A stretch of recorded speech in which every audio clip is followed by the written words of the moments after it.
বৈশাখ জ্যৈষ্ঠ মাস মানেই মেলা আর মেলা। তেমনই একটি গ্রাম্য মেলায় চলে আসছি আজকে আমি। কাহালু পাইকরের অচলবাড়িয়া দ্বিমুখী উচ্চ বিদ্যালয় মাঠে অনুষ্ঠিত হচ্ছে জ্যৈষ্ঠ মেলা। প্রতি বছর জ্যৈষ্ঠ মাসের দ্বিতীয় রবিবার অচলবাড়িয়া দ্বিমুখী উচ্চ বিদ্যালয় মাঠে এ মেলা অনুষ্ঠিত হয়। গ্রাম্য মেলার আকর্ষণ বাড়াতে স্থাপন করা হয় চরকি, নাগরদোলা, ট্রেন সহ বিভিন্ন ধরনের রাইড। এসব মেলাতে থাকার কারণে এখনও গ্রাম্য মেলাগুলো অনেকটাই জাঁকজমকপূর্ণভাবে পালিত হয়। অচলবাড়িয়া মেলাতে ছোট্ট একটা ঘোড়াওয়ালাকে পেয়ে গেলাম, যে 20 টাকার বিনিময়ে দর্শকদের ঘোরাচ্ছে ঘোড়ার পিঠে করে। 2 দিন ব্যাপী এ মেলার আজকে ছিল প্রথম দিন।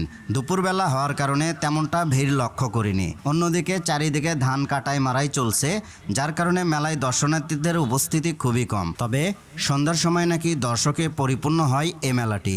প্রথম দিন বিভিন্ন এলাকার মানুষজন মেলায় উপস্থিত থাকলেও দ্বিতীয় দিন মেয়ে জামাইদের উপস্থিতি বেশি থাকায় জামাই মেলা নামেই বেশি পরিচিতি পেয়েছে অচলবাড়িয়া দ্বিমুখী উচ্চ বিদ্যালয় মাঠের এই মেলা। এছাড়া মেলার প্রধান আকর্ষণ বিভিন্ন ধরনের রসালো মিষ্টি এবং সিজনারি সকল প্রকার ফলমূল। গ্রাম্য মেলার রসে টয়টম্বুর এসব মিষ্টি খেতে আপনিও ঘুরে আসতে পারেন অচলবাড়িয়ার মেলা থেকে, এবং কমেন্ট করে জানিয়ে দিতে পারেন সামনে কোন মেলার ভিডিও আপনারা আমার পেজে দেখতে চাচ্ছেন। আপনাদের গঠনমূলক কমেন্ট আমাকে ভিডিও তৈরিতে অনুপ্রাণিত করবে, সেজন্য ভিডিও দেখার পাশাপাশি অবশ্যই গঠনমূলক কমেন্ট আশা করছি।